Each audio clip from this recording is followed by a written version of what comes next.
يا رب بالمصطفى بلغ مقاصدنا واغفر لنا ما مضى يا واسع الكرم يا رب بالمصطفى واغفر لنا ما مضى مولاي صل وسلم دائما ابدا على حبيبك خير الخلق كلهم يا رب بالمصطفى صلنا واغفر لنا ما مضى يا واسع محمد سيد الكونين والثقلين والفريقين من عرب ومن عجم يا رب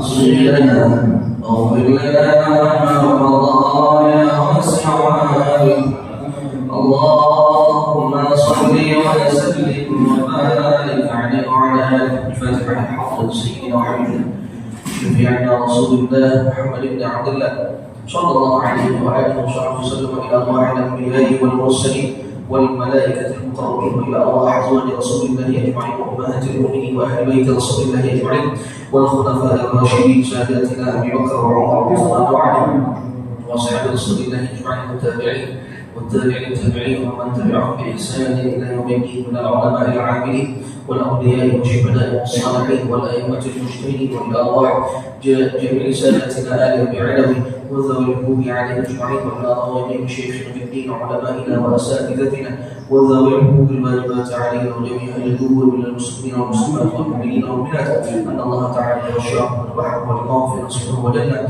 ويعين علينا وعلى جميع المسلمين إلى يوم الدين من بركاتهم وكراماتهم وبلادهم وعلومهم ونفحاتهم وبركاتهم في الدين والدنيا والآخرة ثم الفاتحة على نية الفتوح والملوك والرسول والتوبة النصر والصلاح والسلوك وإلى حضرة النبي محمد صلى الله عليه وآله وسلم الفاتحة. بسم الله الرحمن الرحيم الحمد لله رب العالمين الرحمن الرحيم مالك يوم الدين إياك نعبد وإياك نستعين اهدنا الصراط المستقيم صراط الذين أنعمت عليهم غير المغضوب عليهم ولا الضالين آمين. اللهم صل وسلم على سيدنا محمد الفاتح لما أغلق والخاتم لما سبق الناصر الحق بالحق والهادي إلى صراطك المستقيم وعلى آله وصحبه حق قدره ومقداره العظيم. اللهم أخرجنا من ظلمات الوهم وأكرمنا بنور الفهم وافتح علينا بمعرفة العلم وحسن أخلاقنا بالحلم وسهل لنا أبواب فضلك وانشر علينا من خزائن رحمتك يا أرحم الراحمين. السلام عليكم ورحمة الله وبركاته. الحمد لله رب العالمين والصلاة والسلام على أشرف الأنبياء والمرسلين سيدنا محمد وعلى آله وصحبه أجمعين. أما بعد سبحانك لا علم لنا إلا ما علمتنا إنك أنت العليم الحكيم. رب اشرح لي صدري ويسر لي أمري واحلل عقدة من لساني يفقهوا قولي وسدد لساني واهد قلبي بحق سيدنا محمد صلى الله عليه وسلم. Pada dia masalah yang Allah Subhanahu wa taala, alhamdulillah Allah taala jumpakan kita kembali dalam keadaan sehat walafiat. Mudah-mudahan Allah terus berikan kita kesehatan, keafiatan untuk taat kepada Allah Subhanahu wa taala. Amin ya rabbal alamin. Melanjutkan tahsin tilawah kita yang terakhir, kita di suratul Qadar. Surah Al-Qadar, ya, alhamdulillah kita udah bahas mengenai ahkam tilawah, hukum-hukum tilawah yang berkaitan dengan suratul Qadar. Ya, cuman kemarin memang beberapa kali kan kita bisa hadir kurangnya. Kita ulangi ya, baca surah Al-Qadar dari awal sampai akhir. Lalu insyaallah kita akan mulai surah yang baru, yaitu surah Al-Alaq. Surah Al-Alaq. Jadi silakan menyimak bersama untuk dibuka surah Al-Qadr, kita akan baca dari ayat 1 sampai ayat 5. Yang enggak ada yang sama mungkin bisa lihat papan tulis. Ya. Silakan ikuti. A'udzu billahi minasy syaithanir rajim.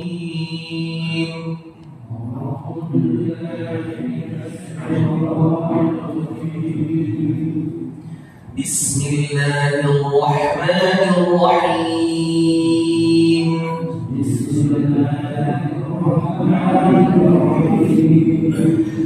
Inna anzalnahu fi lailatul qadr.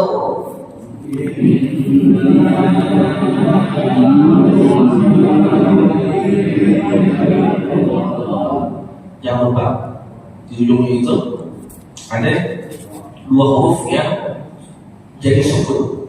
Yang pertama sukun asli, yaitu pada huruf dal, yaitu sukun asli. Lalu ada yang kedua huruf o, ya, yang dibaca juga sukun karena waqaf. Jadi jangan sampai ketika kita membaca surah Al-Qadr itu huruf yang terakhirnya nggak kebaca. Nah, misalnya kita baca Inna anzalnahu fi lailatul qadr. Kalau kita cuma baca qadr, ra'nya nggak kebaca. Nah, kalau kita baca seperti itu, ini juga dinilai sebagai kesalahan dalam membaca suratul Qadr. Nah, jadi ra'nya itu tetap kita harus baca. Ya, dalnya kita baca dan dia punya sifat qalqalah di situ. Lalu ra'nya juga tetap kita baca. Ya, namanya ini disebut dengan sukun 'aridah. Inna anzalnahu fi lailatul qadr. 1, 2, 3.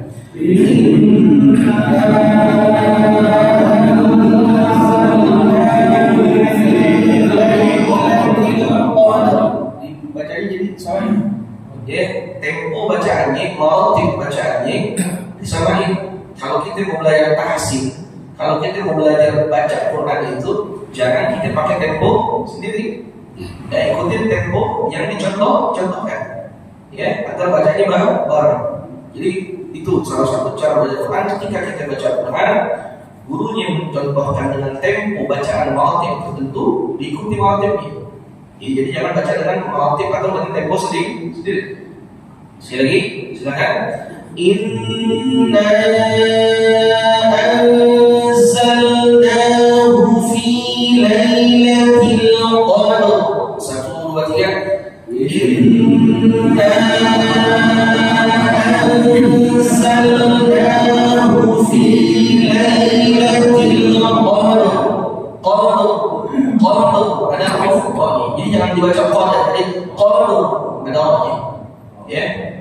Baik. Yang kedua silakan perhatikan. Wa ma adraka ma lailatul qadr. 1, 2, 3. Wa ma adraka ma lailatul qadr. Ya, qadr ada juga yang kedua juga. Jangan sampai orang yang enggak baca. Terus saya ketiga silakan perhatikan. Lailatul qadri khairun min alfi syahr. 1, 2, 3. Lailatul qadri khairun min alfi syahr. Ya, kalau tadi qadr, yang ini syahr pada orangnya. Ya. Sekali lagi coba baca yang ketiga, yang 1, 2, 3. Lailatul qadri khairun min alfi syahr. Baik. Alfi syahr. Ayat ayat yang ke-4. Tanazzalul malaikatu war-ruhu fiha bi'izni rabbihim min kulli amr. 1, 2, 3. Tanazzalul malaikatu war-ruhu fiha bi'izni rabbihim min kulli amr. Min kulli Ada yang jadi bawahnya dibaca. Jangan hanya kita baca menjadi min kulli am, enggak. Tapi kalau dibaca min kulli am. Baik. Nah, sekali lagi aku ingatkan, kalau baca ayat yang keempat ini cukup sampai kalimat am. Jangan pakai disambung min kulli amrin salah. Itu sebuah kesalahan. Cukup min kulli am. Cukup.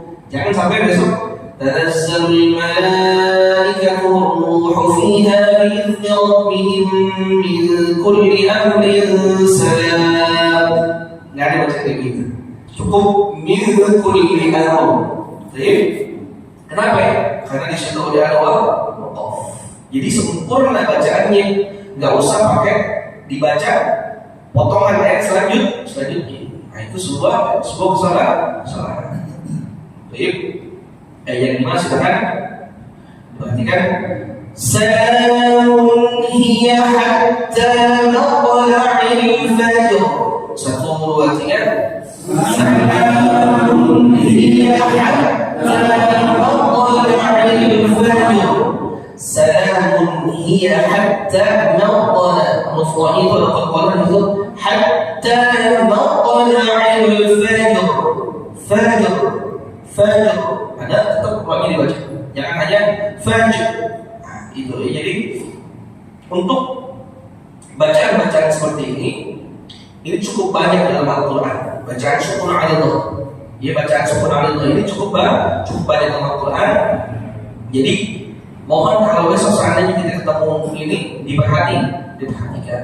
Kalau di surah pendek yang sering kita baca, di antaranya itu ada di surah ini, surah Al-Qadr. Lalu ada lagi di surah An-Nasr. Idza jaa nasrullahi wal fath. Itu ada wastaghfir. Ada di situ. Jadi hati-hati. Jangan sampai kita huruf yang terakhir itu huruf yang terakhir yang sukun karena waqaf jangan sampai tidak dibaca. Karena kalau itu terjadi, kalau kita ikut lomba musabaqah itu termasuk al-lahnul jadi kesalahan besar. Kenapa? Karena tidak membaca salah satu huruf yang ada pada ayat tersebut. Karena kalau sering ingatkan bahwasanya baca Al-Quran itu ada al-lahnul jadi wal-lahnul khafi, kesalahan besar dan kesalahan kecil. Kalau kita baca Al-Fatihah umpamanya dalam sholat, karena kan Al-Fatihah itu rukun min arkanus sholat, rukun daripada rukun sholat. Kalau bacaan Fatihah kita kesalahannya cuma sekedar kesalahan kecil, itu enggak membatalkan sholat. Apa contohnya kesalahan kecil? Umpamanya kita memanjangkan mad asli, memanjangkan mad tabi'i lebih dari 2 harakat, itu enggak batalkan sholat. Jika batalkan sholat. Tapi kalau kesalahan yang dilakukan dalam bacaan Al-Fatihah itu adalah al-lahnul jadi, kesalahan besar, ya seperti apa? Memanjangkan huruf yang dibaca pendek, atau apa yang mengganti huruf, atau apa yang mengganti harakat, itu termasuk kesalahan besar. Dan itu berpotensi membatalkan sholat. Lalu apa yang kebanyakan terjadi di masyarakat ketika baca Fatihah? Ya kalau ganti harakat nggak mungkin deh, hampir mustahil, karena insya Allah semua hafal Fatihah. Jadi kemungkinan besar untuk mengganti harakat itu nggak mungkin. Kalau bacanya harusnya dibaca 2 harakat jadi 4 harakat, itu banyak. Itu banyak, dan itu masih kategori kesalahan kecil. Kalau sholat pun menjadi imam nggak berpotensi batal. Nah, yang banyak salah di masyarakat mengganti huruf, mengganti huruf dalam surah Al-Fatihah, mengganti huruf. Nah, ini fatal nih. Ini fatal. Contohnya apa?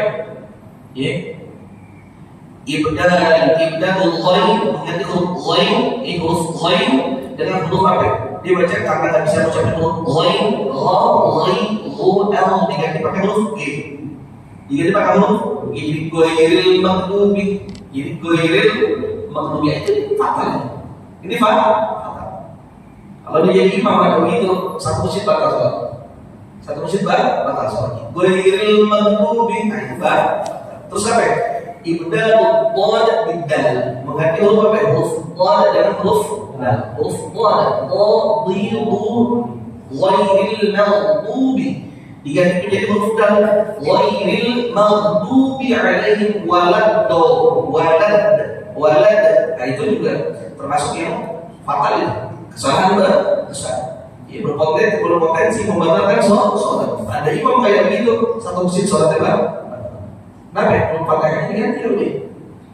Ya, makanya syurutul imamah, syarat untuk menjadi imam itu ketat. Ya, syurutul imamah, syarat untuk menjadi imam itu ketat. Tidak bisa sembarangan orang enggak. Bahkan di tempat-tempat tertentu orang kalau menjadi imam dites dulu. Ya, dites dulu. Bahaya. Baik. Surah Al-Qamar. Sekarang insyaallah kita masuk kepada suratul Alaq. Ya, suratul Alaq. Ya, surat Iqra. Kita bisa nyebut surah apa? Iqra. Nah, ini awal suratin nazalat. Ini adalah surah yang pertama kali turun. Surah Al-Qadr, surah Al-Alaq ayat 1 sampai 5. Ya, ittifaq ulama, kesepakatan seluruh ulama ya, menyatakan bahwasanya berdasarkan tarikh sejarah itu adalah surah yang pertama kali turun. Turunnya di mana? Di Mekah Mukarramah, di Ghar Hira, di Gua Hira, di Jabal Nur. Jabal Nur itu di atasnya ada Ghar Hira, ada Gua Hira. Di situ Nabi Muhammad bertahan beribadah ya, sesuai dengan syariat Nabi Ibrahim alaihissalam. Karena Islam belum ada saat Islam belum di syariat Islam yang disampaikan oleh Nabi belum ada, turun surah Al-Alaq yang menandakan apa? Yang menandakan apa? Pelantikan Rasulullah SAW, ya, Nabi Muhammad SAW sebagai seorang nabi, sebagai seorang rasul. Ya. Jadi ini awal surah yang nazalat di Islam, surah yang pertama kali turun dalam sejarah Islam. Surah Al-Alaq ayat 1 sampai ayat 5. Insyaallah apa semuanya? Insyaallah apa semuanya. Baik, kita akan langsung dibahas. Ya,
baik.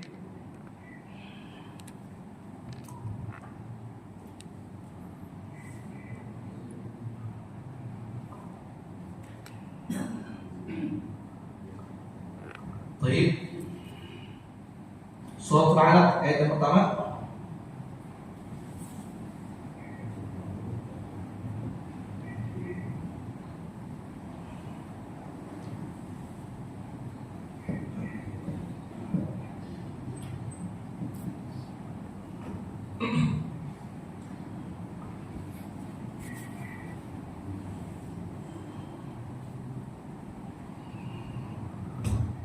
اقرأ باسم ربك الذي خلق.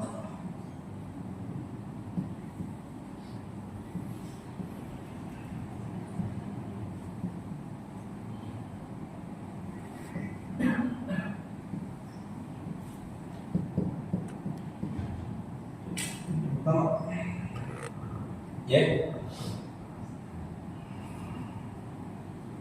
Silakan perhatikan. Iqra bismi rabbikal ladzi khalaq. Sekali lagi perhatikan. Iqra bismi rabbikal ladzi khalaq. Coba 1 2 3. Iqra bismi rabbikal ladzi khalaq. Ya, baik. Nah, ini huruf di sini ada huruf hamzah. Iqra. Ya, huruf hamzah. Jangan sampai nanti kita tukar dengan huruf ain. Iqra. Jadi bacanya iqra. Pakai huruf ain. Jangan sampai tukar. Jadi baca iqra. Iqra. Nah, huruf qafnya apa ya? Punya sifat qalqalah. Jadi iqra. Ya. Baik, jangan sampai qafnya enggak dibaca. Qalqalah. Jangan sampai hamzahnya diganti apa ya? Diganti jadi ain. Salah. Iqra bismi rabbikal ladzi khalaq. 1 2 3. Iqra bismi rabbikal ladzi khalaq. Baik, alladzi di sini dia mad asli 2 harokat. Jangan dibaca lebih dari 2 harokat. Jangan dibaca begini. Iqra bismi rabbikal ladzi khalaq. Nah, jangan dibaca lebih dari 2 harokat. Cukup Iqra bismi rabbikal ladzi khalaq. Nah, di belakang ini juga ada huruf apa ya? Khalaq. Di sini dibaca sukun karena apa? Khalaq. Ada apa seperti itu. Coba sekali lagi 1 2 3. Iqra bismi rabbikal ladzi khalaq. Nah, ini juga perlu diperhatikan. Di beberapa mushaf, mushaf. Ini lagi-lagi cuma khilaf atau perbedaan dalam penulisan mushaf. Ini cuma perbedaan dalam penulisan mushaf. Di mushaf Madinah, di mushaf Madinah, di mushaf Utsmani disebutnya, itu tidak tertulis kasroh, di bawah huruf alif.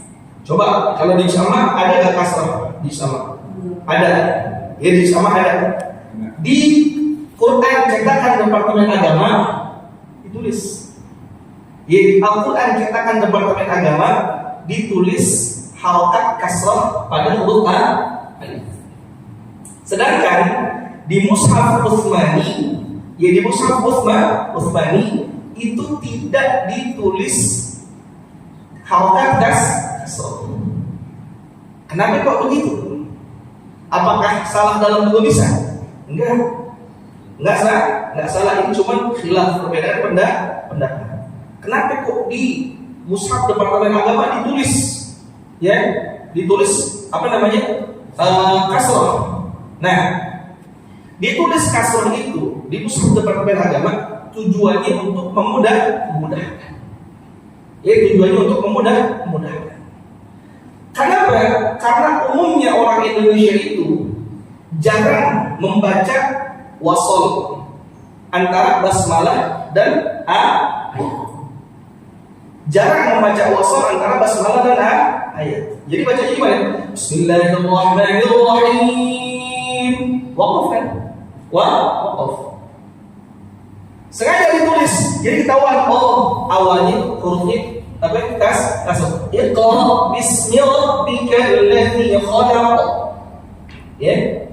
Karena orang Indonesia jarang membaca wasal, jadi ditulislah itu apa namanya, harokat kasroh untuk membantu agar kita tahu bahwasanya harokat yang pertama dibaca adalah huruf adalah kasroh. Lalu beda dengan apa namanya, mushaf Utsmani. Kalau mushaf Utsmani itu nggak ditulis. Kenapa? Karena Iqra itu merupakan fi'il amr. Fi'il amr, kalimat perintah yang umumnya orang Arab udah pada tahu, walaupun nggak ditulis, ini pasti bacaannya Iqra. Dan juga lebih mudah untuk mereka ketika mereka membaca wasal. Jadi kalau baca wasal gimana? Kalau dibaca sambung nih, kalau dibaca sambung bacanya Bismillahirrahmanirrahim. Iqra. Jadi sambungnya dengan huruf mim yang ada pada kalimat basmalah. Bismillahirrahmanirrahim. Iqra bismi rabbikal ladzi khalaq. Kalau dibaca wasal kayak begitu. Kalau dibaca wasal, maka harokatnya itu tidak terbaca. Harokat kasrah pada huruf alif tidak terbaca. Makanya kalau di Indonesia kan ditulis tuh kasrohnya. Nah, kalau mau dibaca wasol, kasrohnya jangan dibaca. Jangan sampai kita baca begini nih. Bismillahirrahmanirrahim. Iqra. Itu salah. Itu salah. Ya. Paham nggak maksudnya? Paham ya? Jadi ini cuma khilaf masalah penulisan. Di mushaf Departemen Agama ditulis itu supaya orang-orang kita tahu bacanya i. Tapi kalau di mushaf Utsmani nggak ditulis. Karena umumnya orang Arab memang sudah tahu harus dibaca dengan harokat kasrah.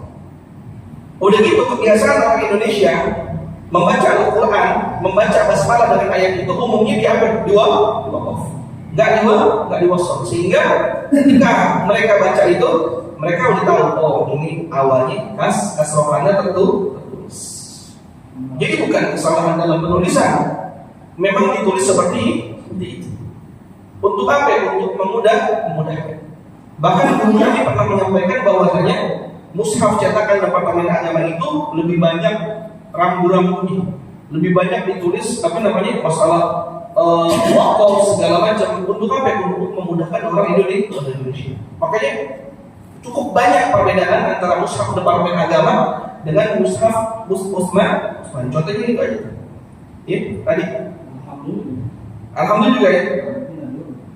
Mushaf Utsmani nggak pakai, tapi kalau mushaf Indonesia pakai. Kenapa? Itu dia lagi untuk memudahkan.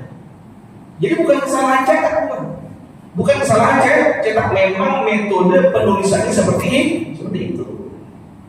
Ya, makanya dia bingung. Kok di sini mushaf Departemen Agama, alhamdulillah alifnya ada fathah. Tapi kalau di mushaf Utsmani bawa dari Arab Al-Qur'an kok kagak ada. Ini cuman perbedaan dalam metode penulisan, bukan kesalahan dalam cetak. Ini perlu tahu kayak gitu. Jangan terus Quran Indonesia salah, ini bukan salah.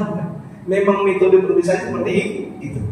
Dibuat lebih banyak rambu-rambunya, artinya harokatnya dibuat lebih banyak agar memudahkan buat kita. Dan juga memang kebiasaan orang Indonesia itu apa? Kalau baca Quran jarang sekali dibaca wasol antara basmalah dan juga awal ayat tadi. Coba paham ya? Jadi besok jangan ada lagi tuh. Ini beda nih. Mau jangan-jangan ini salah nih, enggak. Jadi yang mungkin belum paham ilmu ini. Ya. Dan itu Quran Departemen Agama itu udah ditashih. Tapi itu tasbih udah dibetulkan. Karena di Indonesia ini kita punya yang namanya Lajnah Pentasbih Al-Quran.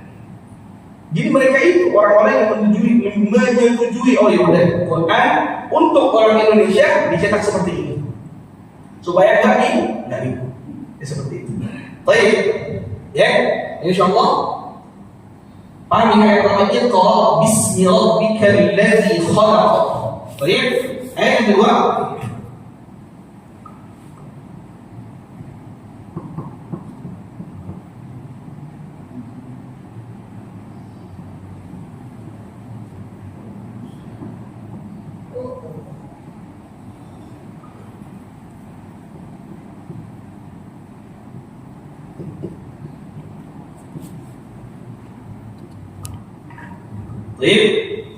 Khalaqal insana min 'alaq.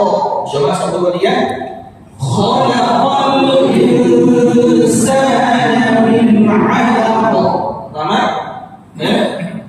Ada ikhfa di sini. Khalaqal insana. Nun mati bertemu dengan sin, ada ikhfa di situ. Lalu min 'alaq di sini ada izhar. Yaitu nun sukun bertemu dengan ain. Nah, tolong, ini kan banyak huruf kha di sini. Huruf kha-nya diperjelas lagi. Khalaq. Jangan sampai nanti mau baca huruf kha jadi khalaq. Jadi khalaq, jadi kha. Enggak ada itu namanya kayak mesti khalaq.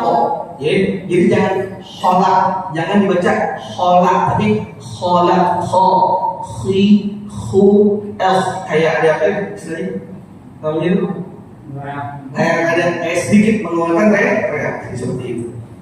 Jangan itu Ya, sekali lagi. Khalaqal insana min 'alaq. 1, 2, 3. Khalaqal insana min 'alaq.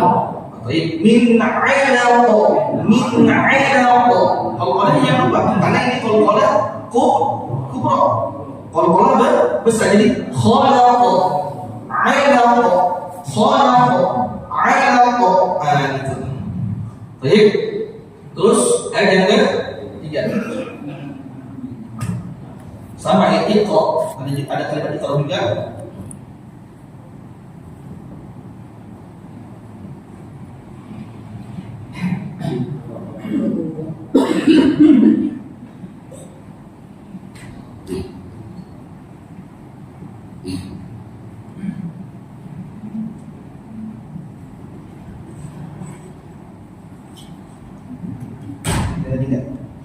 Iqra. Oh iya, boleh.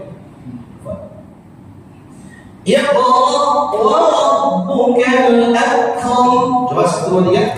Iqra wa rabbukal akram. Iqra wa rabbukal akram. Akram. Ya.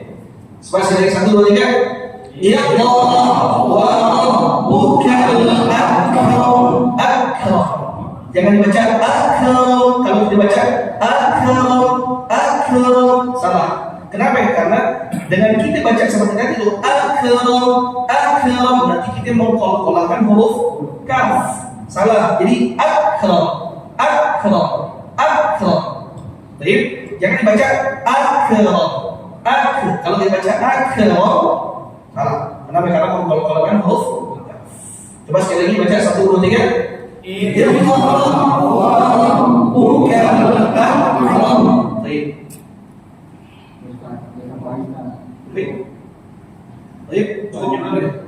Baik, cukup ya. Insyaallah.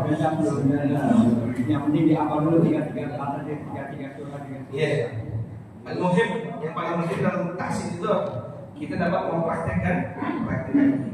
Ya. Insyaallah nanti di ujung ayat ini ada yang namanya ayat sajdah.